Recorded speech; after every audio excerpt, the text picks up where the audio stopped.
Pessoal do oitavo período, voltando aqui com o nosso tema ato administrativo ou atos administrativos, estamos trabalhando com classificações dos atos administrativos. Superamos as classificações de atos unilaterais versus atos bilaterais e a mais importante classificação, que é a distinção dos atos vinculados para os atos discricionários.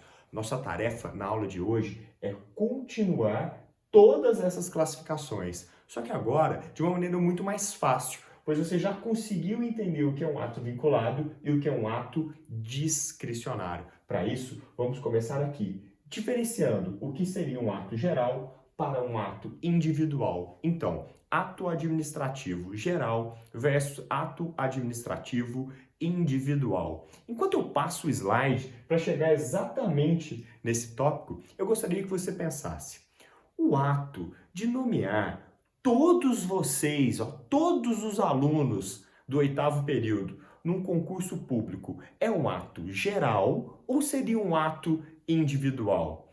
Toda vez que aparece essa distinção, sempre é essa pergunta que é posta aos candidatos. Então, enquanto eu chego no slide, tente responder. O ato de nomear todos os alunos do oitavo período, o ato de nomeação do concurso público de todo mundo foi aprovado, é um ato geral ou é um ato individual? Pessoal, essa é uma pegadinha muito clássica do direito administrativo, pois muitos de vocês podem entender essa situação como um ato geral, pois vários alunos estão sendo nomeados, aprovados nesse concurso. No entanto, se trata de um ato administrativo individual. Para que você entenda essa resposta, basta em saber a definição do que é um ato administrativo geral e o que é um ato administrativo individual. Com o conceito em mãos, é muito fácil dar o drible nessa pegadinha. Então vamos lá. O que seria um ato administrativo geral? O que seria um ato administrativo individual?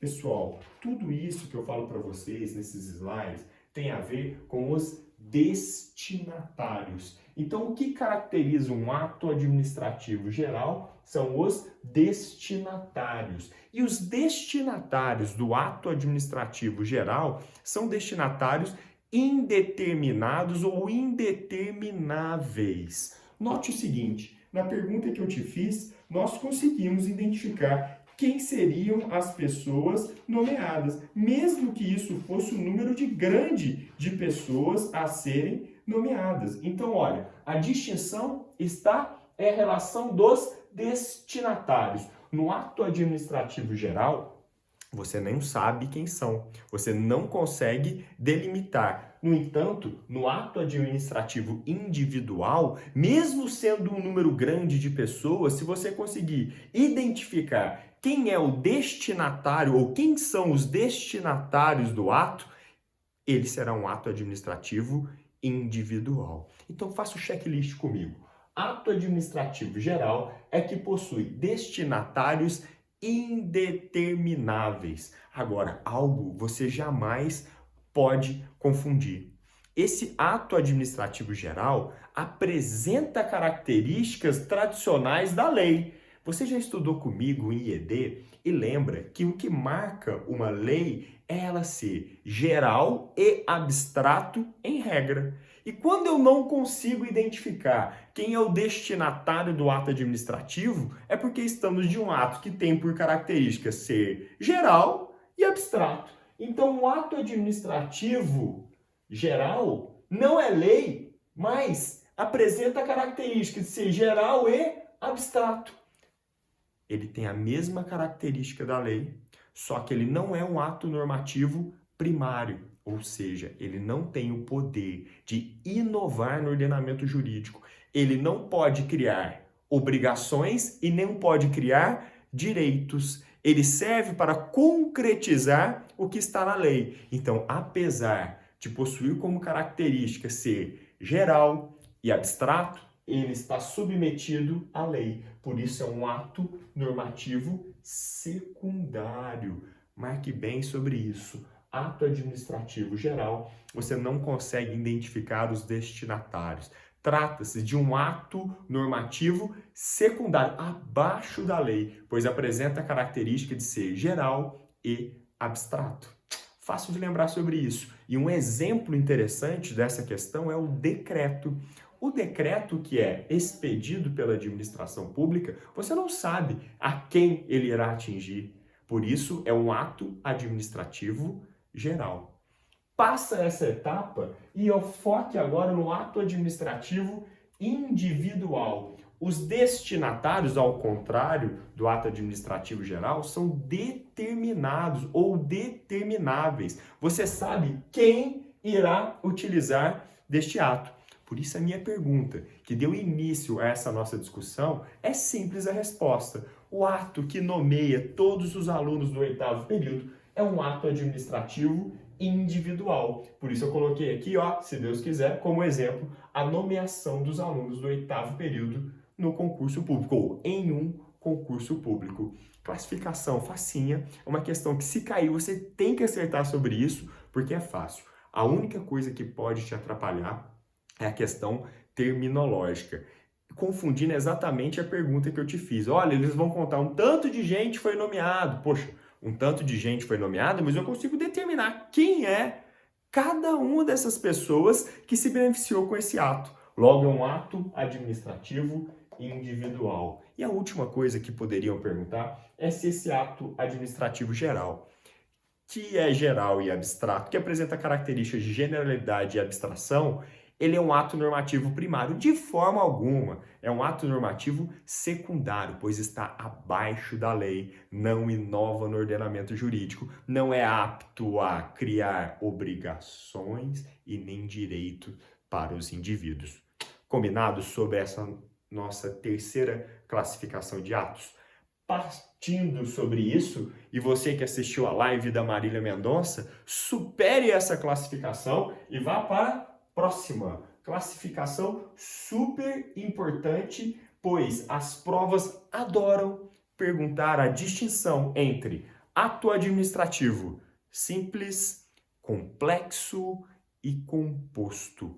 A matéria não é difícil e o que pode confundir é entre o complexo com o composto. Mas se você tiver clara essa definição, entender um exemplo de cada um desses atos, tudo passa a ser muito fácil. Rafael, mas tem uma cor diferente aqui? Tem. É um mecanismo de você memorizar que eu não gosto.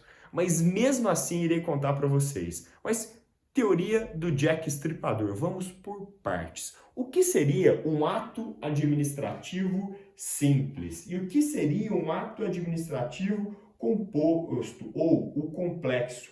Isso tudo tem a ver com a manifestação de vontade. E o que diferencia eles? A manifestação de vontade. Note aqui no slide comigo. Em todos eu vou falar manifestação de vontade, manifestação de vontade, manifestação de vontade. Então, é uma classificação que tem por base a manifestação de vontade do poder público.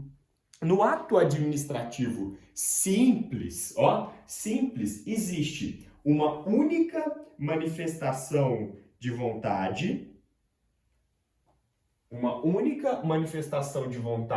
de um órgão que dá ensejo a quantos atos administrativos? Um único ato administrativo. Logo, esse ato é simples, porque uma manifestação de vontade dá ensejo a um ato administrativo. De forma bem simples, acompanhe comigo no slide. Uma manifestação de vontade dá ensejo a um único ato administrativo. E aqui não tem problema algum.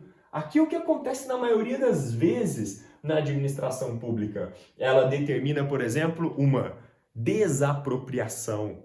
Desapropriação, administração pública manifesta a sua vontade e ocorre a desapropriação. Uma manifestação de vontade, um ato administrativo.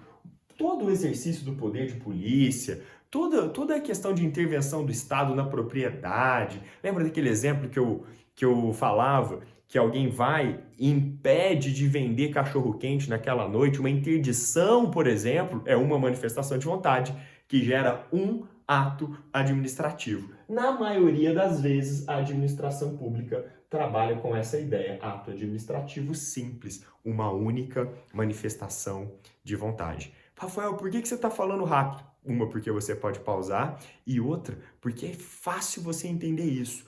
Uma manifestação de vontade, um único ato administrativo. Logo, quando formos tratar de ato complexo e composto, não será uma única manifestação de vontade. Estamos tratando de mais de uma manifestação de vontade. Então acompanhe comigo. Ato administrativo complexo, temos manifestação de vontade de 2 ou mais órgãos. No simples, é uma manifestação de vontade de um órgão, um ato administrativo. No complexo, nós temos a manifestação de vontade de mais de um órgão. Que vai acontecer o quê? Essas manifestações de vontade vão se fundir, vão se unir para formar um único ato administrativo. E aqui não cabe falar que a manifestação de vontade de um órgão é mais importante que a manifestação de vontade de outro órgão. Isso eu vou falar no ato composto. Então, o que define o ato administrativo complexo? Manifestação de vontade de 2 ou mais órgãos que se unem para a produção de um único ato administrativo. Então, note, a diferença do complexo para o simples é que no simples um único órgão manifesta a vontade e gera o ato administrativo. Aqui nós temos a manifestação de mais de um órgão, sem que exista hierarquia entre essas manifestações que vão se fundir, lembra de Dragon Ball Z? Eles vão se fundir para formar um único ato administrativo. Por isso é chamado de um ato administrativo complexo. E por fim, antes disso, eu gostaria que vocês anotassem 2 grandes exemplos de ato administrativo complexo. Como estou afirmando que não existe hierarquia entre a manifestação de vontade, pense numa portaria interministerial. Imagine com essa demanda do coronavírus, existe uma portaria que foi produzida pelo Ministério da Saúde em conjunto com o Ministério da Economia. Então você teve a manifestação de vontade de um, a manifestação de vontade do outro, que vão se unir para formar o quê? Um único ato administrativo. Pessoal, qual é mais importante? A saúde ou a economia? Em relação aos ministérios, nenhum dos dois estão no mesmo patamar, ambos submetidos ao presidente da República. Então eles estão de mesma hierarquia, precisa da manifestação de vontade de um, da manifestação de vontade do outro, vão se unir para formar um verdadeiro ato administrativo, no caso, um ato administrativo complexo. Pessoal, além desse exemplo, que é de fácil visualização, existe o exemplo clássico cobrado em provas, que é quando nós tratamos da aposentadoria dos servidores públicos. Quando estamos diante de aposentadoria de servidor público, sempre será um ato administrativo complexo, pois para um servidor público realmente estar aposentado é necessário a manifestação de vontade do órgão onde ele trabalha, falando assim, olha, cumpriu os requisitos, está tudo certinho, mais a manifestação do Tribunal de Contas. Então nós temos, vou até pegar outra caneta aqui para você entender, a manifestação do órgão onde o servidor trabalha, mais a manifestação de vontade do Tribunal de Contas, que vão se fundir e formar um único ato, que é o ato que coloca aquele servidor público na situação de aposentado. Lembre-se sempre dessa hipótese, é a hipótese mais cobrada na hora que falamos de ato administrativo complexo. Tanto é que a maioria dos manuais de direito administrativo apresentam como exemplo do ato administrativo complexo a aposentadoria do servidor público. E por fim, parte importante dessa classificação é a distinção entre ato administrativo complexo no composto. Por que eu estava falando que não existe hierarquia? Porque agora vamos tratar de mais de uma manifestação de vontade, onde uma manifestação de vontade é principal e a outra é acessória, ou seja, uma é mais importante que a outra.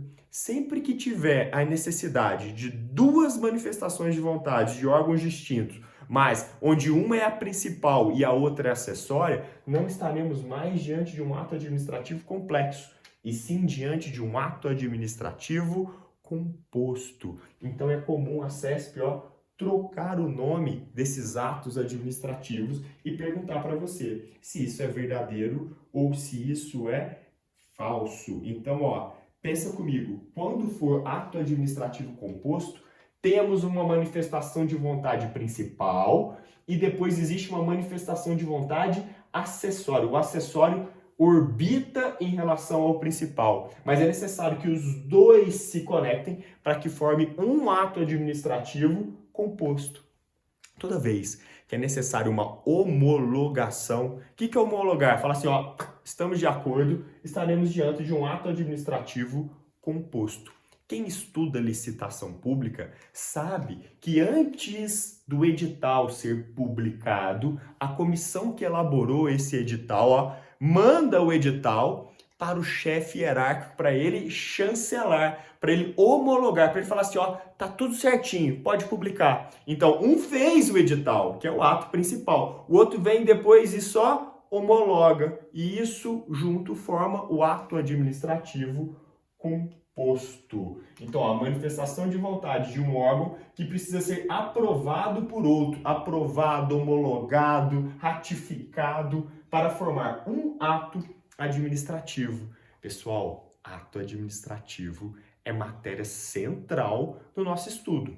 Por isso, a ideia do Roberto Carlos aqui é fundamental, os detalhes. Daí, muitas vezes, a gente fala assim para o aluno, é ruim, eu não gosto. Mas vamos lá, o Rick deve estar achando péssimo isso. Mas na hora que você fala do ato administrativo complexo, para você não confundir com o composto, basta você lembrar de sexo.